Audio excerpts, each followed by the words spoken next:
Frequência vibracional, Penny Pearce, capítulo 3. Experimente isto. Pratique um hábito emocional saudável. Na próxima vez que você se pegar optando por uma reação de lutar ou fugir às energias intensas ou situações que simbolizam feridas do passado, observe qual é o hábito emocional prejudicial. Interrompa o que está fazendo, mesmo que na metade do caminho.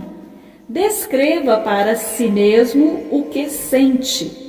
Estou ansioso porque vou me atrasar. E se as pessoas pensarem mal de mim, vão estragar minhas chances de sucesso com elas. Imagine como vai se sentir e o que poderia acontecer se você continuasse com o hábito prejudicial. Nesse caso, você pode ficar nervoso a ponto de ter um ataque de pânico, se perder, sofrer um acidente ou ficar tão descabelado correndo para o compromisso que acabe causando uma impressão ainda pior e afaste a todos. Opte por mudar de estratégia. Respire, volte ao momento presente e a seu corpo e relaxe. Repasse a lista de hábitos emocionais saudáveis acima e escolha um. Transforme-o numa afirmação, como, por exemplo, sei que minha experiência depende de mim mesmo e de minhas próprias opções. Simplesmente concentre-se nisso. Sintonize sua sensibilidade com a sensação de ser ainda e veja como sua experiência da situação muda quando você põe isso em prática. Em outro momento, escolha uma das sugestões de hábitos emocionais saudáveis da lista acima e pratique-a um dia inteiro. Mais uma vez, transforme-o numa afirmação. Deixe que os outros sintam, pensam e ajam como quisessem, sem precisar que eles sacrifiquem a própria autenticidade por minha causa.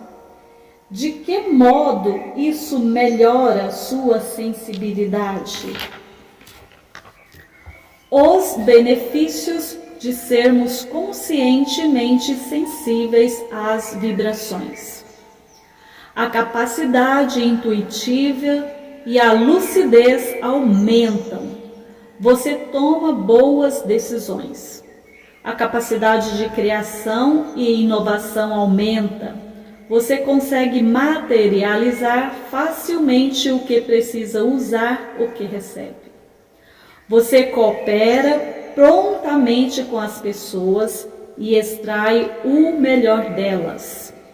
Adquire uma profunda percepção dos sofrimentos e motivações das pessoas e do que elas precisam para crescer e curar-se.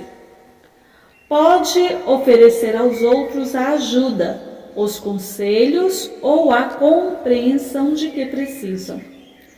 A capacidade de intuir a dinâmica interna de qualquer coisa lhe oferece dados e percepção que lhe propiciam uma vantagem para encontrar a felicidade e o sucesso de seus relacionamentos na vida pessoal e no trabalho. É possível diluir a sensação de separação e isolamento, compreendendo como tudo na vida é ligado e interdependente. Isso o ajudará a sentir a alma das coisas e a tornar-se mais iluminado espiritualmente. Não é preciso uma crise para desenvolver sensibilidade consciente. Daniel foi presidente de um banco por quase toda a sua vida profissional e tinha um estilo de vida luxuoso. Era inteligente e ágil, um grande solucionador de problemas, um gênio do marketing e um líder bom, que não abusava do poder. Quando se aposentou, todos ficaram tristes. Por um tempo, ele viajou e assumiu cargos em diversos conselhos de diretoria, mas sabia que a vida não era só aquilo. Ele se tornou inquieto e nervoso e então mergulhou num estudo da espiritualidade e da metafísica com habitual confiança, tratando-o como um problema a ser resolvido. Visitou locais sagrados e energizados do mundo inteiro, riscando-os um por um de sua lista. Estudou com bons mestres, leu centenas de livros e praticou yoga. Então, teve um infarto. Enquanto se recuperava, perguntava-se como aquilo podia ter acontecido com ele, já que sua mente supostamente estivera no lugar certo e ele fizera todas as coisas certas. Tivemos várias sessões para encontrar a origem do problema, e uma das primeiras coisas que vieram à tona foi o fato de Daniel estar aplicando a força da mente e sua capacidade de solucionar problemas, as questões que não podiam ser descobertas ou vividas desta maneira. Quanto mais ele usava a mente e sua forte determinação, mais a experiência que buscava o frustrava. A ideia do vazio que estava enfrentando após uma carreira tão ilustre era atemorizante. Ele não poderia aplicar a excelência, como a conhecera e atingir sua meta. Na verdade, não poderia sequer entender o que era essa meta, pois se tratava de um estado do ser e desafiava definições. A resposta estava bem diante dele. Seu coração piscara como uma luz de emergência vermelha gritando: "Ei, diminua a velocidade, preste atenção em mim. Eu sou a resposta. Sinta-me. Sinta o que eu sinto. Apenas seja por um momento." Saber com o coração e experimentar ser não eram experiências familiares para Daniel, que antes as associara à fragilidade emocional e às decisões erradas. Enquanto trabalhávamos em sua aprendizagem de dar uma pausa à sua mente empreendedora e entrar no próprio corpo e no momento, Daniel percebeu que havia desenvolvido diversos hábitos emocionais prejudiciais que o envolviam, mantido relativamente inconsciente e insensível a reinos inteiros de possíveis experiências.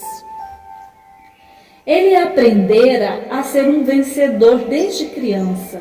Tinha sido um bom atleta e um ótimo aluno para agradar ao pai, que não gostava de ver fraquezas em si mesmo, nem em ninguém que estivesse por perto. Daniel fizera isso tão bem que internalizara essas características como sua principal identidade. Havia parado de irradiar a energia de seu coração, porque os pais não o conheciam como real. E o resultado foi o que ele ricocheteou.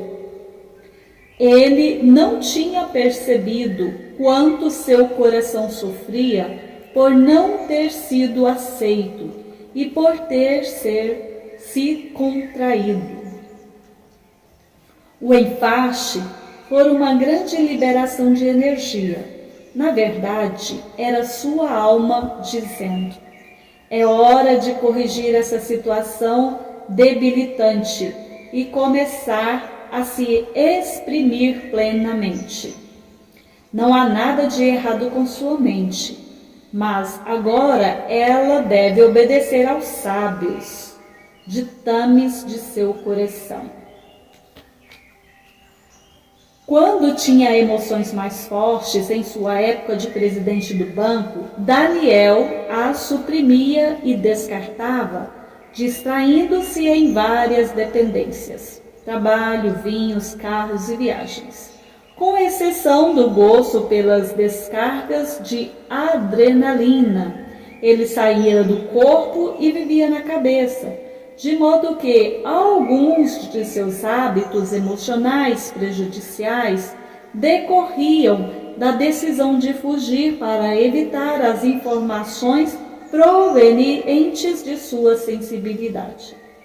Os hábitos emocionais prejudiciais que vinham da decisão de lutar eram: primeiro, fingir que gostava da realidade que se resignara a ter, mesmo que no fundo sentisse falta do calor, da intuição, da arte e da espiritualidade que antes isolara. E, segundo, ficar invulnerável, tornando-se um líder proativo, um solucionador de problemas e um expert. Com o tempo, Daniel aprendeu a voltar a atenção para o corpo, a centrar-se no coração e a perceber o que estava sentindo em cada momento. Suas opiniões viam dessas percepções. Ele parou de definir e deixou a vida e as pessoas terem mais impacto, principalmente do ponto de vista emocional, sobre ele. Desse modo, ele reverteu um padrão de toda a vida e abriu-se para uma realidade expandida. Vários anos depois, ele atingiu tal ponto na experiência de contato com reinos espirituais superiores e seres não físicos, que começou a atuar como guia e conselheiro espiritual para quem precisasse do mesmo tipo de transformação que ele vivera. Conhecendo-o antes, quem jamais pensaria que ele tinha em si essa nova capacidade? Toda a excelência de que ele é capaz agora está a serviço do coração, por meio da empatia e da compaixão pelas pessoas. Trata-se de um reequilíbrio natural e de uma consequência de quem ele realmente é. Os momentos de virada anunciam-se por meio de inúmeros sintomas vagos: uma profunda inquietude, um anseio sem nome, um tédio inexplicável, a sensação de estar preso. Glória Karpinski. O desenvolvimento de hábitos emocionais saudáveis e sensibilidade consciente não exigem uma crise, a não ser que sejamos extremamente resistentes à mudança. Caso começamos a perceber e a confiar mais em percepções sutis, vendo quanto elas se relacionam a uma vida melhor e mais gratificante, nós nos abrimos gradualmente como uma flor que desabrocha ao novo calor da primavera. Vale a pena descobrir as percepções equivocadas ocultas. Além de cada hábito emocional prejudicial, há uma percepção equivocada acerca do real funcionamento da energia e da percepção. Lembremos que quando o hábito foi originalmente estabelecido, sem sequer entendíamos a linguagem e não tínhamos nenhum conceito mental. Tudo era visceral, instintivo e voltado para a sobrevivência. O cérebro reptiliano e a natureza animal nos mantínhamos vivos. Talvez não haja outra maneira de atravessar a infância. É absolutamente normal que, ao atingir a maturidade, reconsideremos estes antigos padrões e os depuremos para sermos um ser de luz e amor que realmente somos. Agora é hora de intuir a percepção equivocada da mente infantil subjacente a cada hábito. Quando compassivamente deletamos a lógica estranha e a razão pela qual criamos o hábito, fica sempre mais fácil deixá-lo aos poucos e até rir dele. Por exemplo, no início deste capítulo mencionei Mega, abandonada pelo pai quando criança, sem poder entender as razões por trás dos atos dele. O corpo dela se contraiu em meio à confusão e ao choque da perda, enquanto sua mente infantil chegava às seguintes conclusões: os homens de quem gosto me abandonam. A culpa foi minha porque não sou boa o bastante. E não conto com a ajuda da energia masculina. Portanto, terei de fazer tudo sozinha. Ela se distraiu da percepção dessas coisas por intermédio do prejudicial hábito emocional de bancar a rebelde e durona. Entretanto, apesar de seus esforços para evitar o abandono, seus namorados de fato tendiam a deixá-la. Ela realmente sentia que estava fazendo alguma coisa errada e sabia que estava sendo excessivamente independente. Se descobrir suas antigas percepções equivocadas, Mega poderá reverter o padrão e ter um casamento que lhe dê apoio e uma carreira gratificante, se quiser. Essa sua intenção, em sua situação, Daniel se tornou forte, o competente, o infalível para não perder o amor do pai. Já que o coração do pai estava fechado, aprovação e concordância eram o máximo que Daniel poderia obter em termos de amor. Os hábitos emocionais prejudiciais dele consistiam em distrair-se e ser estoico. As percepções equivocadas subjacentes feitas por sua mente infantil eram: os homens não demonstram amor nem ternura. O sucesso é necessário à sobrevivência. E sou bom e estou a salvo porque sou inteligente. Se prosseguirmos, encontraremos sob essas percepções equivocadas outra percepção equivocada básica, comum a quase todas as pessoas. Este mundo é um lugar em que tenho de sacrificar meu verdadeiro eu e sofrer por isso. A experiência de estar vivo é uma experiência de sofrimento. O interessante é que, ao se transformar, Daniel reverteu todas as suas percepções equivocadas originais. Os homens demonstram sim amor e ternura, Isso é uma de suas grandes alegrias. O sucesso material não é necessário à sobrevivência. O que é necessário é ter um objetivo e expressar-se com autenticidade. Sou bom e estou a salvo, não porque sou inteligente, mas porque estou sendo eu mesmo. Este mundo só será um lugar de sacrifício e sofrimento se eu disser que é. Eis aqui alguns exemplos de outras percepções equivocadas básicas sobre a vida.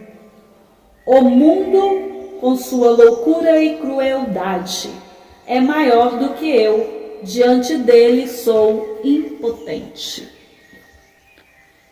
Se sentir o que os outros sofrem, sentirei minha própria dor. Se isso acontecer, morrerei ao sentir a imensidão desse sofrimento. Preciso evitar que as pessoas sofram, senão elas me abandonarão e eu morrerei. Ninguém quer, portanto, não tenho nenhum sentido ou valor. Preciso permanecer invisível, senão serei castigado quando me mostro. Sou ferido. Experimente isso. Reverta suas percepções equivocadas básicas. Intua seus hábitos emocionais prejudiciais para tentar descobrir as percepções equivocadas básicas que você criou quando era criança. Escreva como se fossem afirmações. Talvez você perceba de que modo essas afirmações se desenrolaram em sua vida. Inverta cada uma delas para que a verdade seja o contrário. Escreva-as como se fossem afirmações positivas. Não se esqueça de incluir: este mundo só terá um lugar de sacrifício e sofrimento se eu disser que é. Concentre-se em sentir cada afirmação positiva, como se fosse sua nova verdade. Tantas vezes por dia, quantas se lembrar de fazer. Observe como seus impulsos, motivações, ideias e atitudes mudam.